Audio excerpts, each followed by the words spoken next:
What's up everybody, and thank you for joining me for another video. My name is Whack4863, but you can call me Whack. Today we're going to look at some history of gaming, and what we're looking at in this video is Dishonored. And I am playing the Definitive Edition on my PS5. It's backwards compatible on the PS5, so that is really cool. Now, Dishonored came out October 9th, 2012, and the Definitive Edition came out in 2015 in August. And you can still get this game on PS3, Xbox 360, PlayStation 4, Xbox One, and obviously on PC. And on Steam right now, you can pick up Dishonored for $9.99 US, or if you want the Definitive Edition, you can pick that up for $19.99 US. Now, if you're new here, I'd encourage you to click that subscribe button, click that bell so you get notified when I upload another tip, trick, guide, or review for some of the latest or greatest games.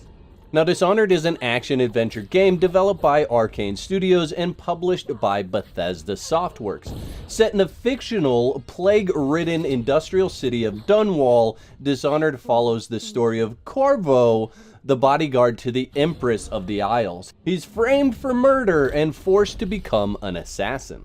And Dishonored pulls some pretty good numbers. On Steam, there are 42,323 people that have reviewed it as overwhelmingly positive.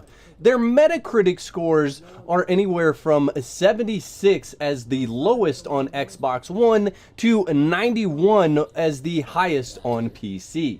Now, what really drew me into this game is the multiple ways that you can play this game. Me personally enjoying stealth, I like the fact that I can play through the entire game without being seen, play through the entire game without killing a single enemy, and get a different ending than I would if I played through the game killing everybody and being seen. That makes this game a lot of fun, and the replayability is fun as well, because you could try different combinations of things to see how the ending plays out. There's also trophies and achievements to reward you for different styles of gameplay. So there's Ghost. You completed all the missions after the prologue without alerting or killing anyone except for the key targets. And then on the opposite side, there's Mostly Flesh and Steel. You finish the game without purchasing any supernatural powers or enhancements besides Blink.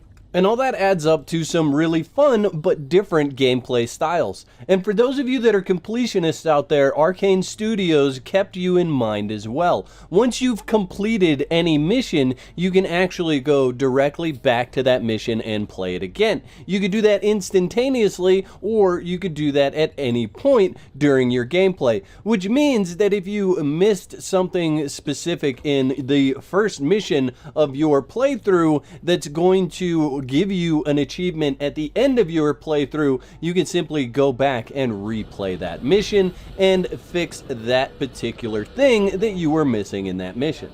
Now, one of the things that you're definitely going to notice in this game is the size of a certain body parts and certain things in the game just don't seem like they're right. And I'm going to bring up the hands in the game because the hands seem like they are enormous in comparison to people's bodies. The other thing that you'll probably notice is that some of the NPCs in the game, or the characters in the game, will smoke from time to time, and the cigarettes that they smoke look more like they're the size of cigars.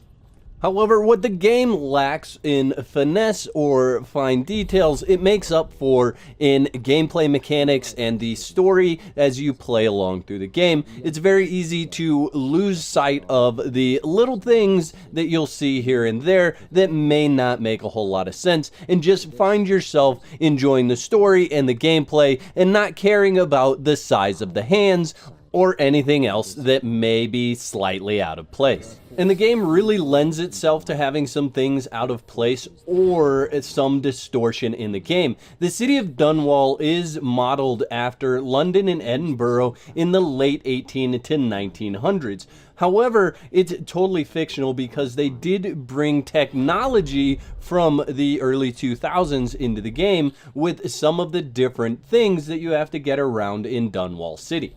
And it definitely feels like there was some influence from steampunk and that kind of technology driven into this game as well.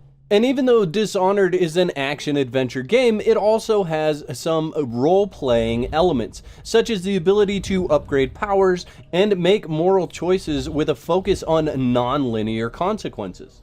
Additionally, once you're on a mission, you don't feel like you're being led in any direction. It really feels like once you get into the Dunwall city, you can go absolutely anywhere that you want. It really feels more open world than it should be for this style game.